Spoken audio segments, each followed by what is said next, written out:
Welcome to UEG Podcast, where we talk about scientific discoveries, educational insights, and professional development within the world of digestive health. Whether you're a clinician, researcher, or just passionate about GI content, this is the podcast for you. Hello, everyone. My name is Eglė, and I'm the host of UEG Podcast, educational and hopefully fun dive into GI world and beyond. We're very happy to have you with us today to reflect on all of the marvelous things that happened in Berlin. And today's topic is endoscopy.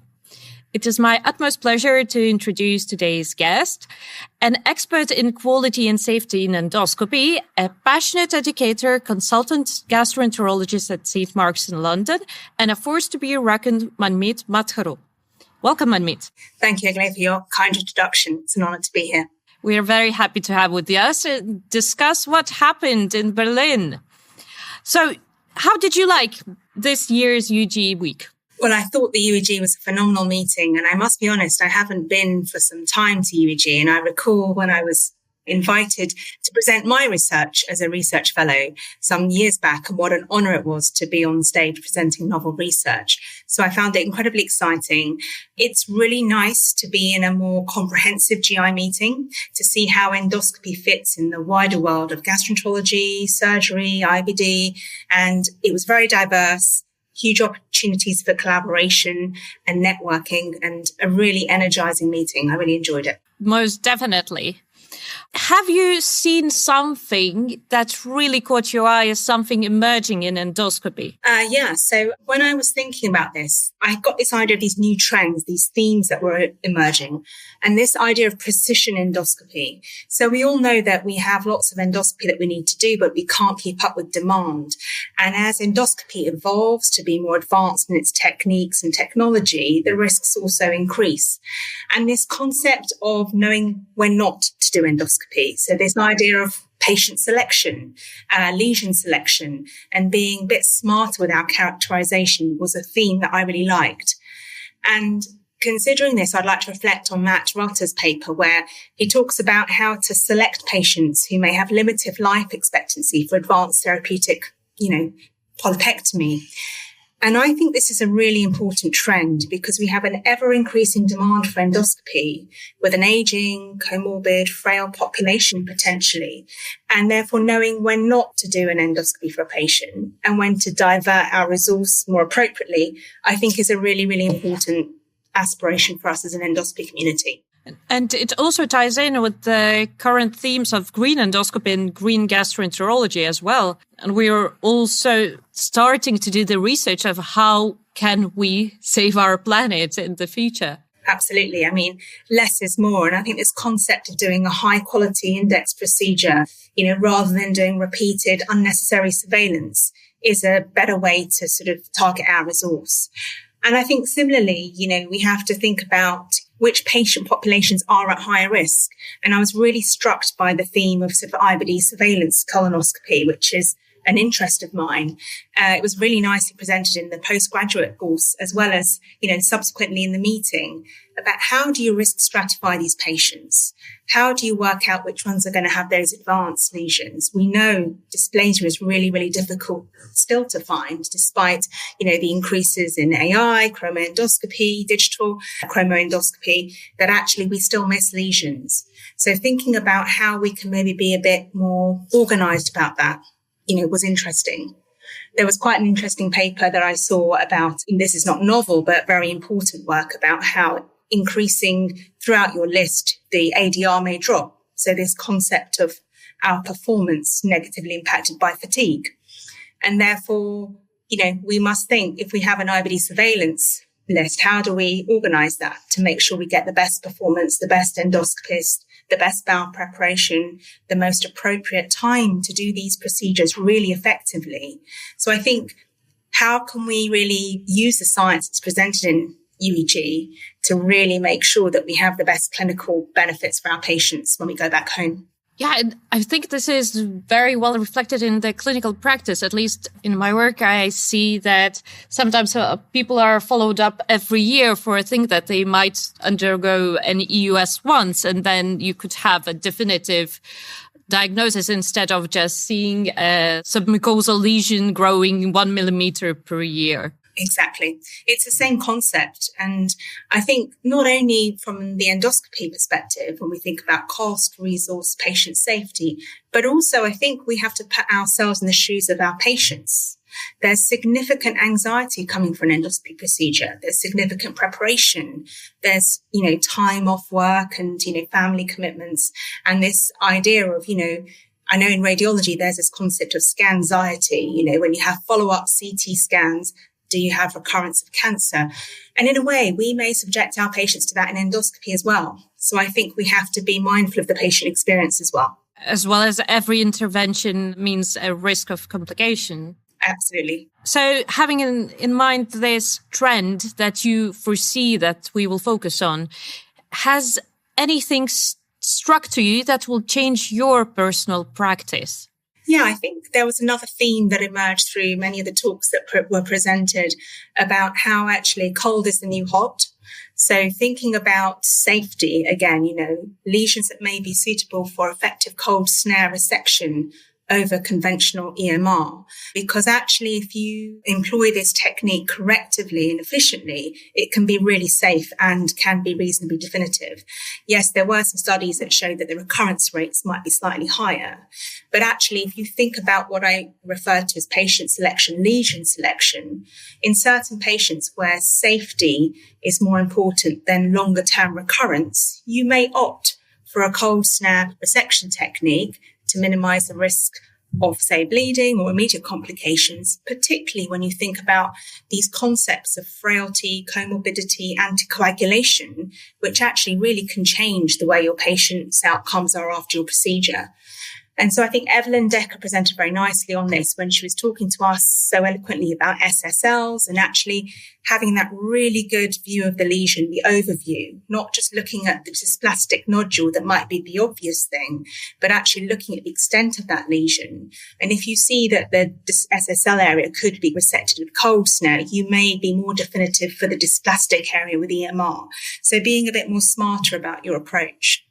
And I think Michael Burke also reflected on the fact that cold snare is a very effective technique if it's done well, but often because it's deemed to be quite simplistic, people aren't trained very well in actually doing a cold snare. So this concept of taking your first bite with a margin of normal tissue and then really seating the snare in, pressing down, suctioning to get a really nice slow closure and then working like a reverse jigsaw. Actually, if you employ this technique correctly, it can be quite effective, but often people may not do that. And I think that leads on to my sort of big passion of training. And, throughout UEG, we saw sort of exemplars of how we should train residents and other endoscopists into these techniques. And there are some fantastic resources now online and digitally, as well as at meetings, to help with this. So I think one of the things I took away actually is to go back to basics, to see how do my trainees, how do my fellows actually learn endoscopy? Because it's very different to how we did. So thinking about immersing yourself in the online platforms that might be available and seeing where people get their information from is important. It also ties to one of the endoscopy themes of the past years is education and actual standardization of both education, quality parameters and quality meters that we need to achieve. What do you think is changing in this regard? Are we focusing more on numbers or techniques? How do we do this then? So it's a really good question. I think there's a lot of variation within Europe as to how we may train. But I think what is universal is that we all agree that there should be quality assurance for the procedure that we do, whether it's ERCP, colonoscopy, upper GI endoscopy. We have a lot of value and respect for quality assurance for the outcomes, our key performance indicators. However, I don't think we pay equal weight to the quality assurance of that training process, because how can you have one without the other? And in the UK, we're very fortunate. We have a very structured system with the Joint Advisory Group, which gives us a really formalized structure to help training with a combination of hands-on, online, small-based teaching, and essentially a mentorship process whereby you're given structured feedback in the form of what we call a directly observed procedural assessment form. So there's a really good format available through that, and others can adopt that. And of course, this now has been augmented with simulation training as well as online resources. And what I like about this is that it kind of helps with the equality of training. You know, everyone can access online resources, no matter which country or which unit you train. You don't have to be in a tertiary expert centre. And therefore, accessing these educational tools online, such as those available through the ESG Academy and fantastic courses like those that are offered in Ghent, the Geeks course, they give you a really nice opportunity to sort of really ensure you're getting that high quality training. I've just had a thought, Manmeet. Coming back to your insights about the precision medicine and maybe getting back to basics and less is more concept, does this mean that we're actually switching our mindset on what are pertinent outcomes in endoscopy? Rather than focusing solely on radical resection, we're beginning to contextualize it in patient care and quality of patient care, their experience, and thinking more globally rather than just R0 resection. I think you make a really valid point. I think R0 resection is obviously the goal, but my colleague, Professor Brian Saunders, makes this comment that I really believe in: treat the patient, not the polyp. So contextualizing the polyp within the patient is really important. And I think as endoscopists, we have to be mindful that we are clinicians, not technicians. And actually, we need to think about the context of that patient. You know, what does this polyp and the progression mean for this particular patient? What is their risk? What is their ability to tolerate this procedure? What are the suitable alternatives? Would a conservative approach actually be better here? Or actually, do they need something more definitive like surgery? And therefore, I think I come back to this: treat the patient, not the polyp, because it prevents you from getting tunnel visioned about just thinking about technical resection outcomes and, you know, all of those things, which, you know, we can get a bit distracted by. And that's where, you know, quality assurance metrics such as the polyp meeting, where you can actually have a multidisciplinary discussion, review the histology, review the radiology, think about the patient wishes, you know, talk about which resection technique might be optimal, your sedation strategy, and what are the risks, you know, how have they been counselled and consented for this? Are they going into this with their eyes fully opened? I think those are crucial parts of our endoscopy care. Quite excited to get back to basics now. One more thing. What was the most interesting, eye-opening, maybe shocking or even confusing talk that you have seen? Well, I think that's a really interesting. There were so many interesting talks, but what I wanted to reflect upon was how inspirational the plenary was. And, you know, whilst it might not be groundbreaking, but I was really struck by Matthias Löw's initial comment of, you know, to be a good leader, you have to be a follower. So there's something in this story about back to basics that even the leaders that we see up on the stage in sort of top seats, you know, value this concept of followership. So I think that's really important for us, just to be grounded. And on that, I'd like to sort of acknowledge the sort of Lifetime Achievement Award that, you know, Lars Arbakken was awarded. And he made a similar comment about how he was so grateful for the mentorship that he received during his endoscopy journey. And he made a point about, it's my time to pay it forward, and that we have this responsibility to future generations of endoscopists to say, hey, maybe you could join my research project, or have you thought about this, you know, quality improvement or this. So actually, I like this idea of inspiring and supporting and encouraging the younger generation of endoscopists, because ultimately their quality assurance is important, because they're going to be doing your and my colonoscopy. So we want to bring new people into the fold. We have a very brilliant specialty, and that I found very inspiring. And on the same side, I found the talk about disinformation online with regards to social media incredibly powerful. And, you know, this idea that if we look at where, you know, patients, the public, and even medical community access their information, it's changing rapidly over time. You know, we can't just rely on PubMed and citations to kind of get the message out. People access information through social media channels, whether we agree with it or not. And we know that this is an unregulated field, and therefore actually there can be a lot of misinformation that can be very damaging and confusing for patients. And I liked this idea that was presented that actually as a medical community, this is our chance to have a responsibility to get in on that conversation and actually to educate our patients about, what it's really about, what colonoscopy involves, because, unless we are there, the misinformation overtakes. So that for me was quite a, controversial talk, but it was actually really important because we can talk in our medical communities about quality assurance, yet this may be something isn't relevant to our patients. So meet patients, meet trainees on the platforms that they like to communicate with, because that's where we can maybe make a real impact. Would I be correct in summarizing that this UEG was more about personalized care and going back to basics, as you said, rather than cutting edge technology? No, of course. I mean, these are the themes that I took away that were important for me. And as you sort of mentioned, my interests are safety, quality education. So I think these are my takes. However, there was lots of sort of advanced, high cutting science that was presented. And it's always very impressive when you see, young international experts presenting their abstracts, not in their first language, doing a fantastic job. And, I know there was a Japanese study where they looked at how do we manage T1 cancers and the field about how endoscopy has a role and surgery has a role. And the 5-year follow-up was essentially looking at disease-free survival as well as overall survival.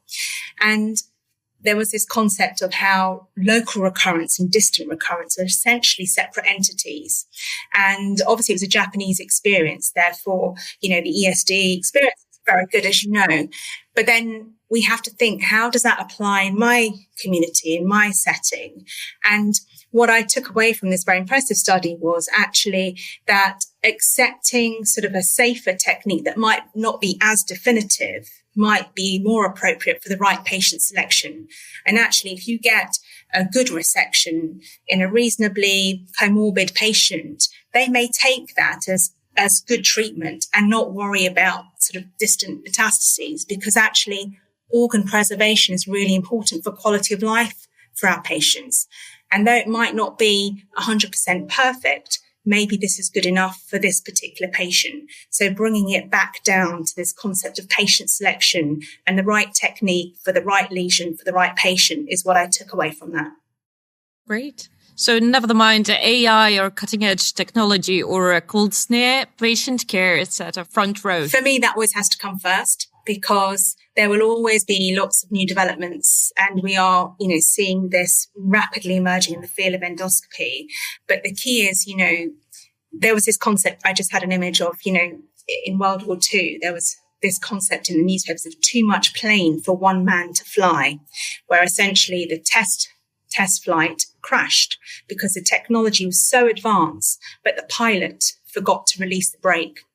So this concept of you can have very fancy endoscopy kit, very big tools, very big knives, very interesting resection techniques. But ultimately, you have an endoscopist and a team that have to make sure that we employ those judiciously and appropriately for that patient. And that brings me to my sort of other big passion of teamwork in endoscopy. So I'm very keen to follow all of these advances, and it's really important that we keep up to date with these. But ultimately, putting them back into clinical practice has to be done in a considered and a safe way. And often, those tools need to be employed with a really good team, a really good setup to make the best of them. Otherwise, they can be quite dangerous and expose patients to more risk, particularly if they are new or emerging technologies where we have limited experience. A lot to think about and digest after UEG week. Thank you, Manmeet, so much for sharing your insights. And will we see you in Barcelona next year? Absolutely. I look forward to it very much. And thank you very much for the invitation. I really appreciate it. Thank you all for tuning in, and we will see you in the next one. Bye. Bye-bye. Thanks for listening to UEG Podcast. We hope you found some new ideas, insights, and inspiration to take with you. Don't forget to subscribe, and if you like our content, please leave us a review and share our podcast with your colleagues.